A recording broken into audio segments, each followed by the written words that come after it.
Kelkis Jeruzalė, atsistok aukštumoje, pažvelk į rytus ir pasižiūrėk į savo vaikus, surinktus iš rytų ir vakarų šventojo žodžiu ir džiūgaujančius, nes Dievas juos atsiminė.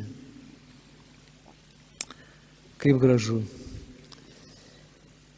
Ir kaip keista. Kodėl keista? Keista todėl, kad sakoma, jog Dievas atsiminė.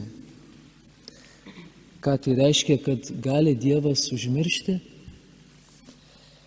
Turbūt ne, bet išties gali kartais kilti toks įspūdis. Prisimenu 99 metų senutę Margaritą iš Prancūzijos, kuriai dar iki šios vasaros sekmadieniais atveždavau komuniją.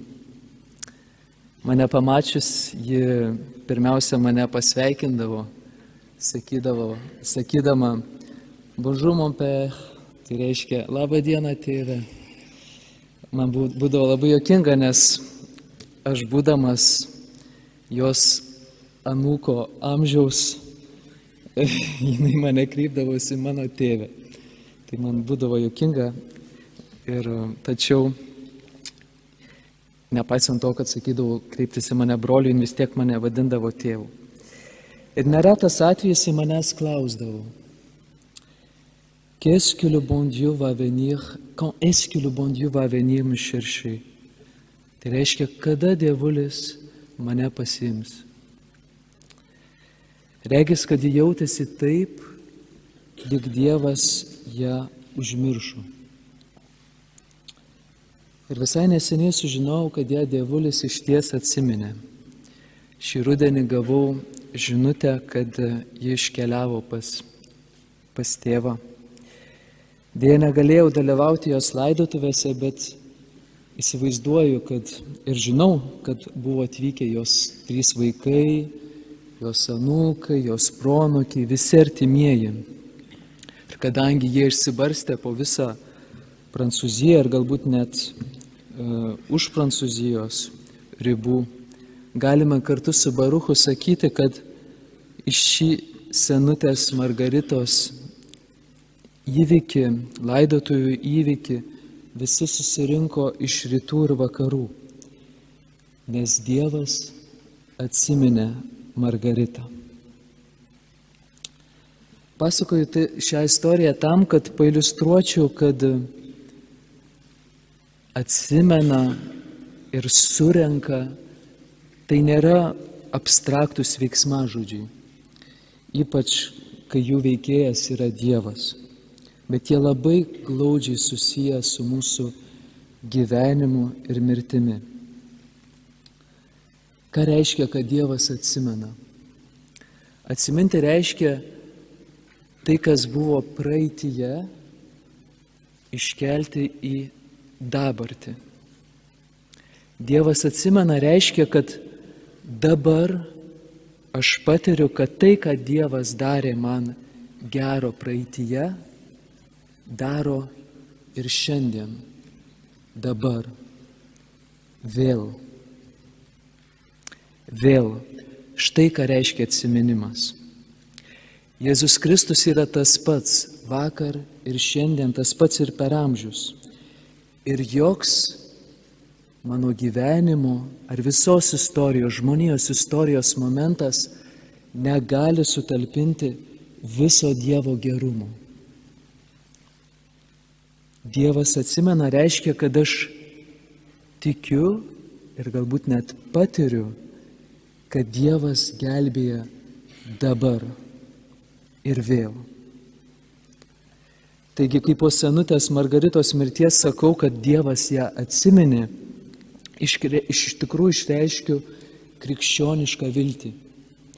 Taip kaip praeityje Dievas davė Margaritai gyvenimą žemėje, taip šiandien Jis duoda jai gyvenimą danguje.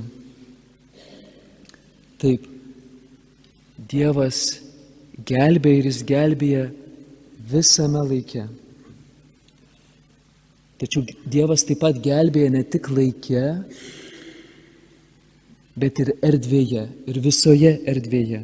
Yra ne tik judesys iš praeities į dabartį, kai kalbam apie atmintį, bet taip pat ir judesys iš toli į arti, iš ten į čia. Kaip galime įvardinti tokį judesį iš ten į čia? Jį galime pavadinti surinkimu.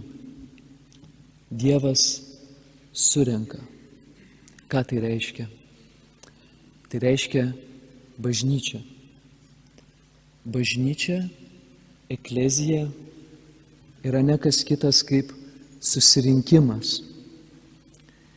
Ir Dievas mus surinko šioje bažnyčioje iš rytų ir vakarų.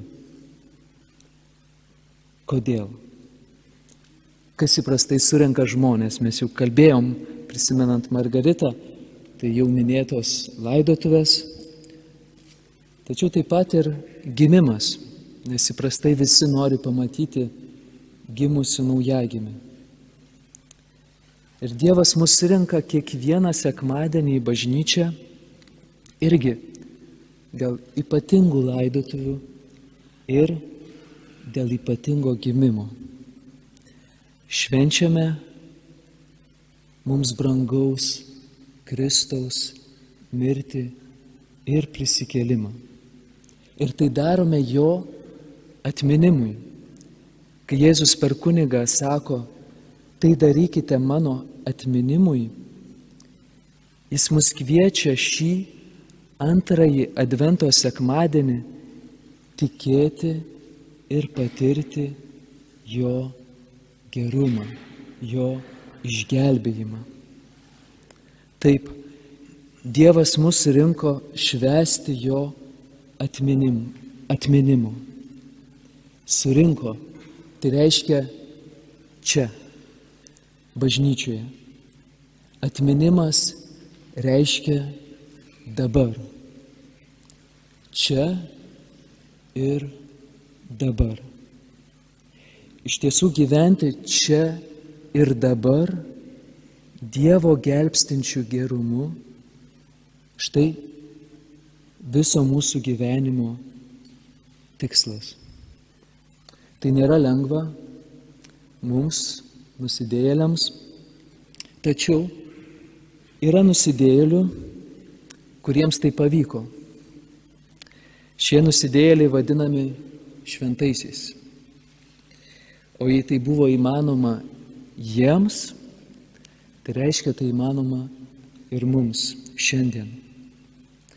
Štai viena iš šių šventųjų būrio, tai palaimintoji Kiara Liubik. Apie tai, kaip Dievas surenka ir atmena, kad gyventume čia ir dabar, jis sako. Antai šįryt supratau, kad jei iškilmingai gyvensiu dabartimi, tai mane visados lydės sakralumo jausmas, kylantis iš sužadėtinį įsimylėjusios mano širdies ir persmelkiantis visą mano esybę. Taip viskas bus susikaupimas, susirinkimas.